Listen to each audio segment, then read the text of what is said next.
देश की वित्तीय राजधानी मुंबई अगले 5 वर्षों में नई इंफ्रास्ट्रक्चर प्रोजेक्ट्स के मामले में बड़े बदलाव से गुजरने वाली है। नए airport, rail network, metro network, नए एक्सप्रेसवे, तटीय सड़कें और बुलेट ट्रेन के निर्माण जैसी कई इंफ्रास्ट्रक्चर परियोजनाएं चल रही हैं। उन्हीं परियोजनाओं में से एक है एरोली कटाई एलिवेटेड रोड।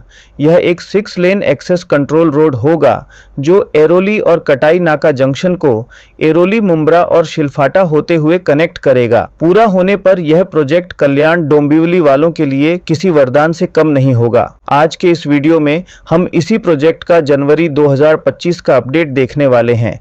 लेकिन वीडियो शुरू करने से पहले आपसे एक रिक्वेस्ट, अगर आप चैनल पर पहली बार आए हैं और आपने इस चैनल को अब तक सब्सक्राइब नहीं किया है तो प्लीज जल्द से जल्द इसे सब्सक्राइब, लाइक, शेयर करना ना भूलें, क्योंकि ये आपके लिए फ्री है लेकिन इससे हमें बहुत मोटिवेशन मिलता है। Welcome to our channel building Vigyan and knowledge sharing platform. अगर आप कल्याण डोंबिवली या अंबरनाथ बदलापुर रहते हैं और आपको मुंबई ठाणे या नवी मुंबई जाना है तो बहुत घूम के और ट्रैफिक से होकर जाना पड़ता है। इन सभी शहरों से मुंबई ठाणे या नवी मुंबई जाने के लिए या तो आप कल्याण से भिवंडी बाईपास होते हुए नेशनल हाईवे 160 से ईस्टर्न एक्सप्रेस हाईवे से ठाणे या मुंबई जा सकते हैं, या फिर डोंबिवली से मानकोली ब्रिज होते हुए या शिलफाटा से मुंब्रा बाईपास या फिर शिलफाटा से महापे रोड होते हुए आप मुंबई या ठाणे जा सकते हैं। इन रास्तों से आने पर ज़्यादा घूम के आना पड़ता है, लेकिन इन सभी रास्तों पर काफ़ी बड़ी समस्या है और वह है ट्रैफिक का समस्या।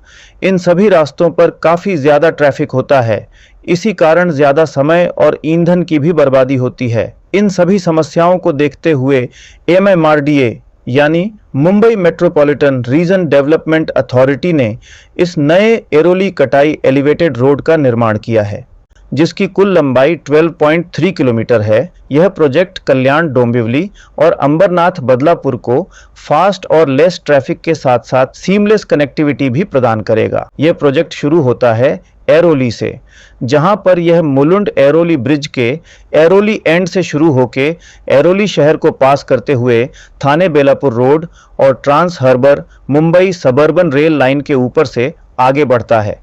इसके बाद आता है पारसिक हिल। ये अच्छा खासा बड़ा पहाड़ है।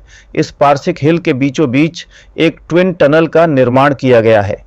इस टनल की लंबाई 1.7 किलोमीटर है। यह सुरंग दूसरे साइड में खुलता है। मुंब्रा में यहाँ पर यह कॉरिडोर नेशनल हाईवे 48 को क्रॉस कर रहा है और आगे यह Mumbai Ahmedabad bullet train corridor के नीचे से आगे बढ़ते हुए कटाई नाका जंक्शन में समाप्त होता है। इस पूरे प्रोजेक्ट को 3 फेज में बांटा गया है, जिसमें पहले फेज में शामिल है ठाणे बेलापुर रोड को NH 48 से जोड़ने वाली कुल 3.43 किलोमीटर लंबी एलिवेटेड सड़क और जुड़वां सुरंगों का निर्माण। एलिवेटेड हिस्सा लगभग 1 किलोमीटर तक फैला है और इसमें 3 लेन की संरचना है। जुड़वां सुरंगें 1.7 किलोमीटर लंबी हैं और 4 लेन की व्यवस्था है, जबकि एलिवेटेड हिस्सा पूरी तरह से बन चुका है। सुरंग का काम लगभग 90% पूरा हो चुका है। रिपोर्ट में उल्लेख किया गया है कि फेज 1 की संशोधित अनुबंध लागत लगभग 556 करोड़ रुपए है। दूसरे फेज में शामिल है मुलुंड एरोली ब्रिज से ठाणे बेलापुर हाईवे तक 2.2 किलोमीटर लंबा एलिवेटेड रोड, जिसकी संशोधित अनुबंध लागत 395 करोड़ रुपए है। और फेज 3 में शामिल है नेशनल हाईवे 48 मुंब्रा से काटई नाका जंक्शन तक का रोड। यह रोड पूरा एलिवेटेड होगा।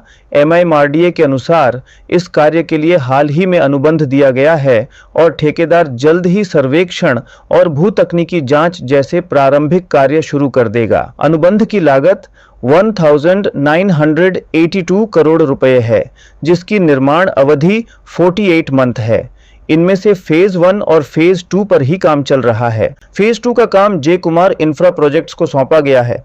वही फेज 3 के काम के लिए एफकॉन इंफ्रास्ट्रक्चर सबसे लोएस्ट बिडर्स है और फेज 3 का अभी जमीनी काम शुरू नहीं हुआ है। इसीलिए आगे हम प्रोग्रेस देखेंगे सिर्फ फेज 1 और फेज 2 का। यह है ठाणे क्रिक पर बना मुलुंड एरोली ब्रिज।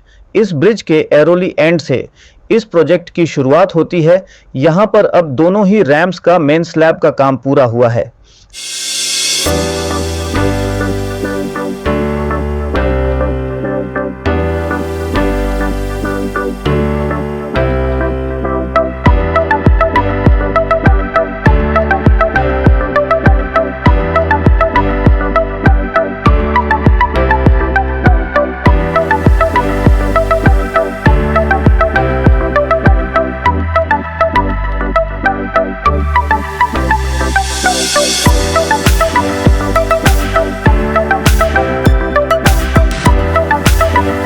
आगे एरोली में यहाँ पर इन हाई टेंशन केबल्स को अब और ऊपर शिफ्ट किया गया है।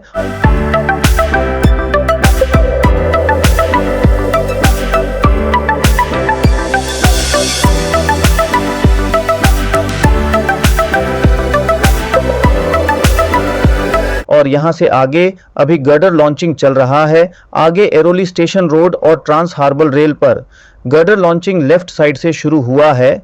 इसके आगे यहाँ यह ठाणे बेलापुर रोड को क्रॉस कर रहा है और यहाँ पर 2 रैम्स का निर्माण किया गया है। इसके आगे यह कॉरिडोर पारसिक हिल में इंटर करता है और यहाँ पर 1.7 किलोमीटर लंबे ट्विन टनल्स का निर्माण किया गया है। अब इन दोनों टनल के अंदर फिनिशिंग का काम चल रहा है।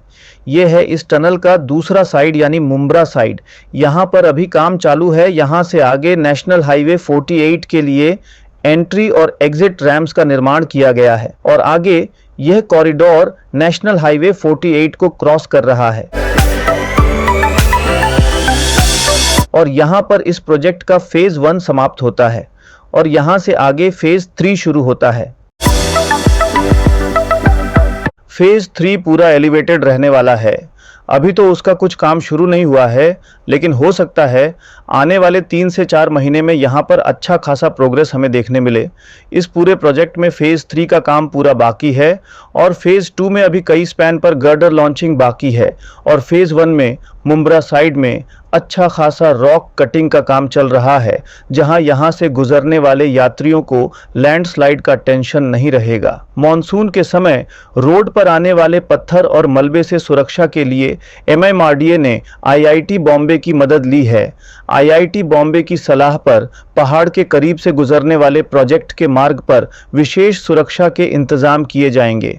इसके तहत पारसिक हिल मुंब्रा के करीब 495 मीटर के हिस्से पर सुरक्षा दीवार RC बॉक्स तैयार किया जा रहा है। यह प्रोजेक्ट जब कटाई नाका तक पूरा होगा तभी इस प्रोजेक्ट का ज़्यादा इम्पैक्ट हमें देखने मिलेगा, लेकिन उसके लिए अभी कम से कम 3 साल तक का इंतज़ार करना होगा।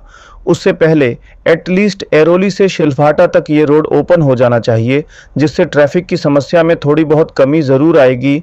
यदि वीडियो अच्छा लगा हो तो लाइक, शेयर और सब्सक्राइब ज़रूर करें। मिलते हैं नेक्स्ट वीडियो में। तब तक के लिए जय हिंद, जय महाराष्ट्र। वीडियो देखने के लिए धन्यवाद।